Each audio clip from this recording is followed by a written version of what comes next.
Assalamualaikum warahmatullahi wabarakatuh. Sampurasun. Pendak deui sareng simkuring Firly Liliani Marlius dina acara Warta Dunya Jawa Barat.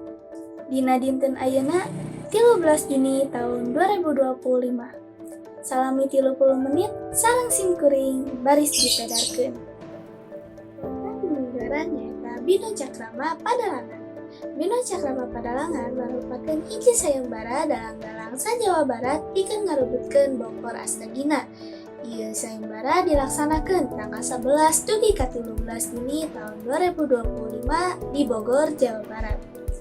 Ieu sayembara nyaeta janten hiji usaha pikeun ngenalkeun oge ngamumule kasenian Sunda nyaeta lingkung seni Padalangan anu ayeuna tos dilaksanakeun 38 kali. Saparatos ditampilkeun di video ieu.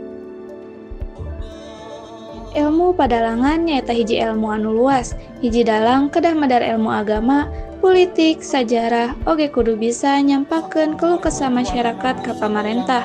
Tangtuna teu langsung pok mere kritik, tapi ngagesi sindiran.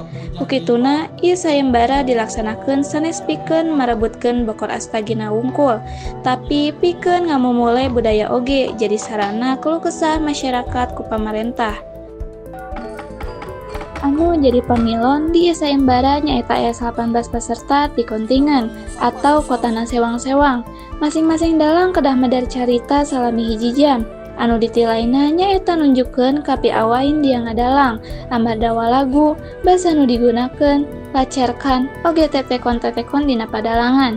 Salian ti dalang, anu ditilai oge nyaeta nayaga, di antawisna rebab, gambang, sinden, oge kendang.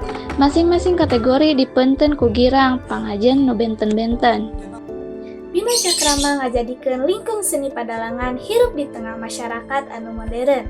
Ngenakeun yen lingkung seni Padalangan oge aya lomba anu bergengsina. Oge pikeun ngabakar sumanget pemuda-pemudi pikeun ngarebutkeun Bogor Astagina. Sakitu wae warta anu dipikahatur, hapunten bilih aya kalupatan. Wassalamualaikum warahmatullahi wabarakatuh.